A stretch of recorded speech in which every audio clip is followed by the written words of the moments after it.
Bonjour à tous et bienvenue dans la grande interview. Aujourd'hui, j'ai le plaisir d'accueillir le professeur Mwedenga Musengo Désiré Salomon, ambassadeur extraordinaire et plénipotentiaire de la République démocratique du Congo, ici en Tunisie. Excellence, bonjour. Merci de nous recevoir aujourd'hui.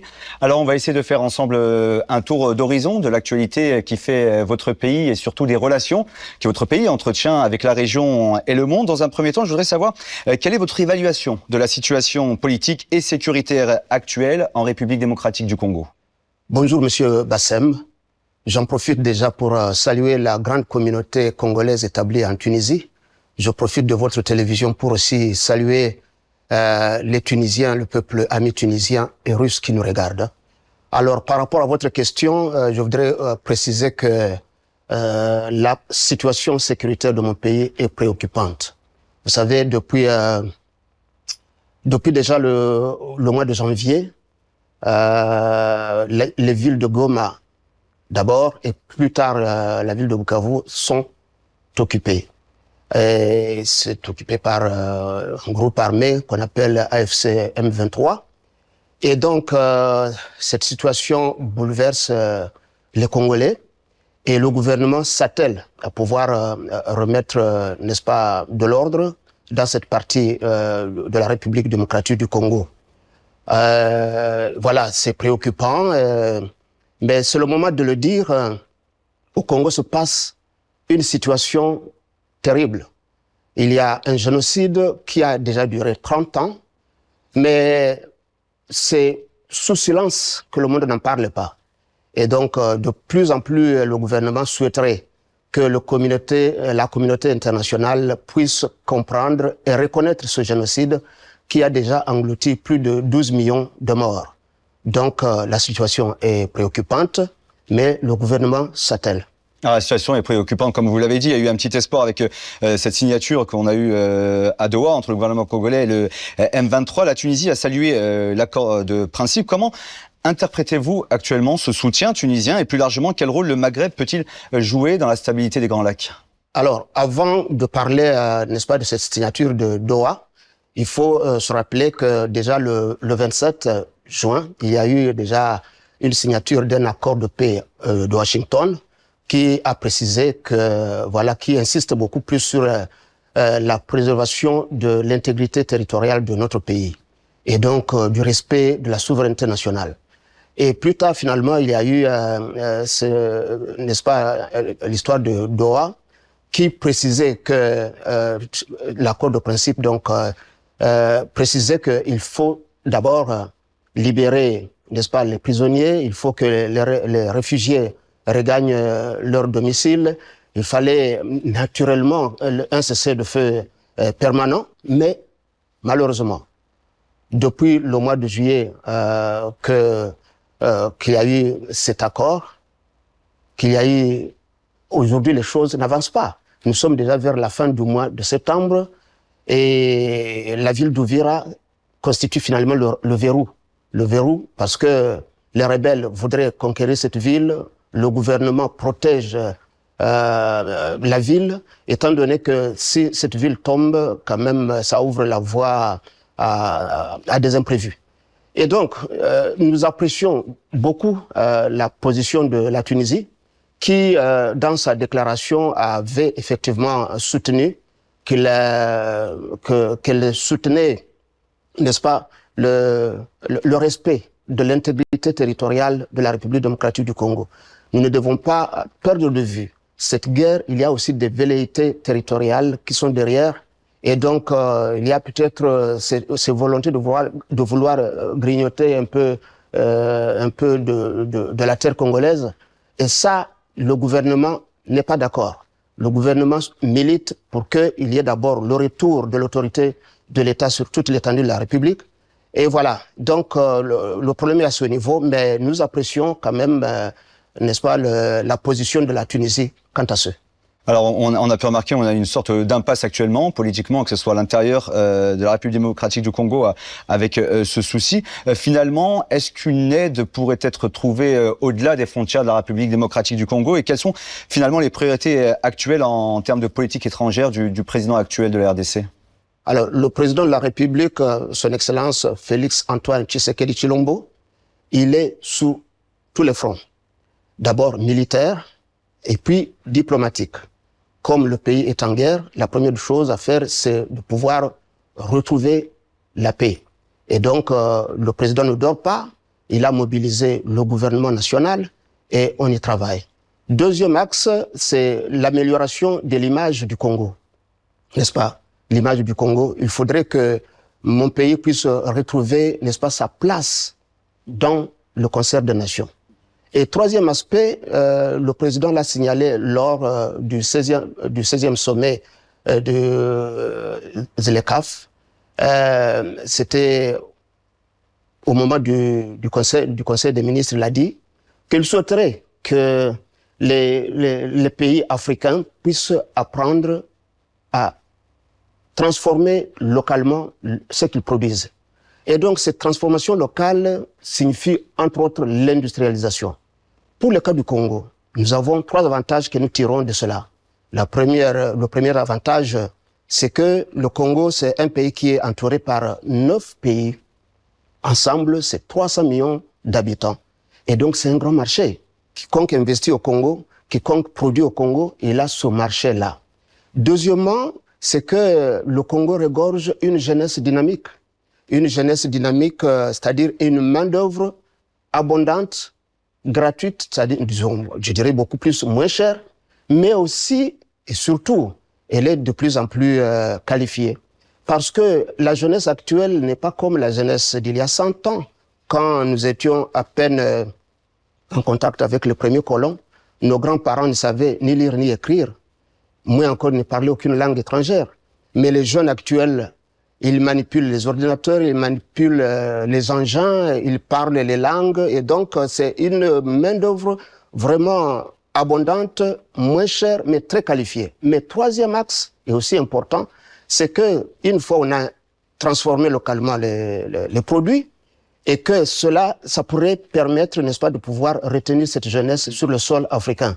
Parce que vous voyez, ils sont nombreux qui meurent dans la mer Méditerranée, disons, voilà, ils se lancent dans la migration clandestine à la recherche du bien-être. Mais si jamais cette industrialisation s'est avérée, il y a lieu de le retenir sur le sol africain. Donc le président de la République, il est sur ces 3 axes. Alors effectivement, vous avez évoqué un point très important qui finalement on se retrouve dans pas mal de pays africains. On voit aussi cette dynamique et cette volonté de travailler ensemble, à savoir pour l'avenir de l'Afrique. On sait que la RDC a énormément de partenariats avec beaucoup de pays du continent africain, notamment avec la Tunisie que vous représentez aujourd'hui. Finalement, comment on pourrait évaluer les relations bilatérales entre la RDC et la Tunisie et quelles sont les pistes encore à explorer finalement? La Tunisie, c'est un vieux pays ami. La Tunisie et même les Tunisiens, nous sommes en très bonne relation depuis les années 1960.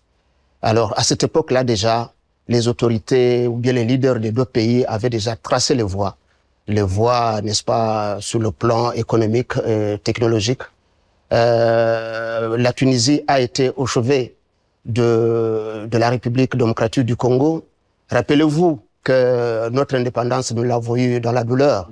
Et donc, tous les troubles qui ont succédé la proclamation de l'indépendance, la Tunisie était avec nous. Quand je rencontre des vieux Tunisiens, ils sont très fiers de me rappeler qu'en 1960, ils avaient déployé un contingent militaire au Congo équivalent à la moitié, plus de la moitié de l'armée tunisienne. Ça, c'est quelque chose d'extraordinaire. Et même la Tunisie a continué à rester avec nous au moment où nous avons eu encore des pépins, déjà vers les années 1998-2000. Jamais la Tunisie nous a abandonnés. Et puis, qu'on se le dise, nous avons aussi, depuis toutes ces années, la Tunisie nous a aidés à former notre personnel diplomatique.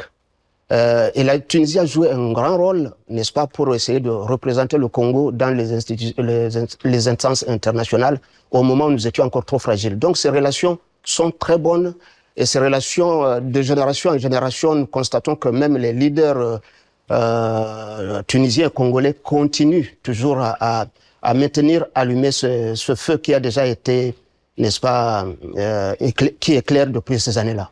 Alors vous avez évoqué des relations vieilles et pérennes entre les deux pays, et notamment cette volonté de toujours continuer à travers l'économie, par exemple. Est-ce qu'il existe actuellement des projets de coopération économique ou d'investissement entre la Tunisie et la RDC? Est-ce que ces sujets sont d'actualité? Est-ce qu'ils sont en discussion entre les deux pays? Bien sûr que depuis 1960, qu'on se le dise, les choses ont évolué.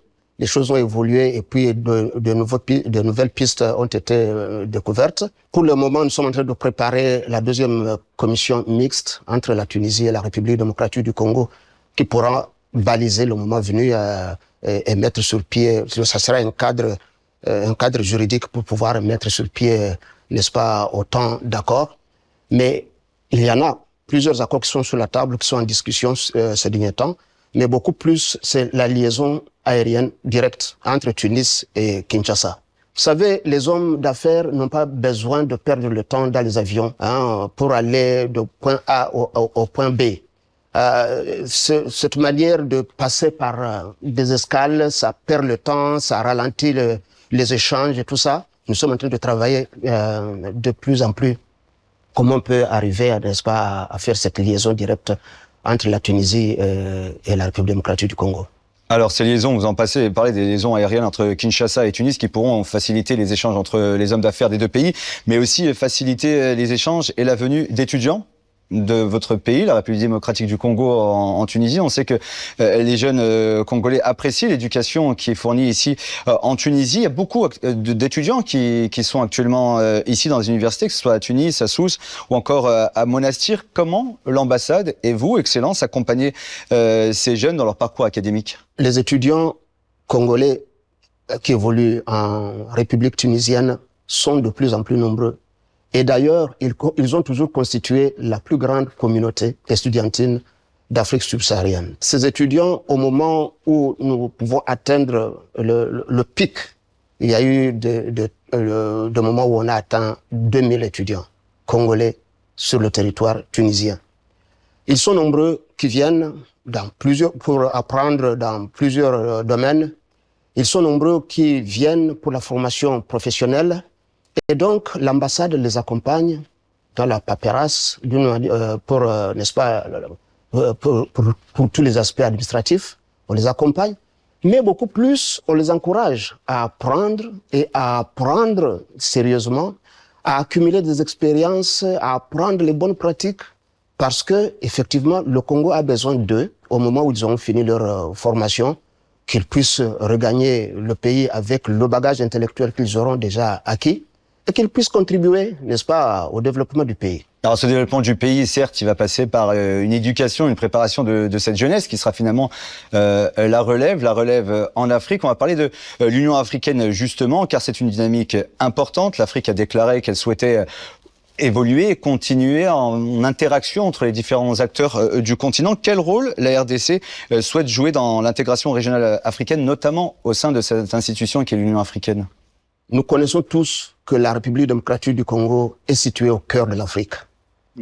Nous savons bien que c'est un pays dont la superficie est énorme, un pays qui est entouré par 9 voisins.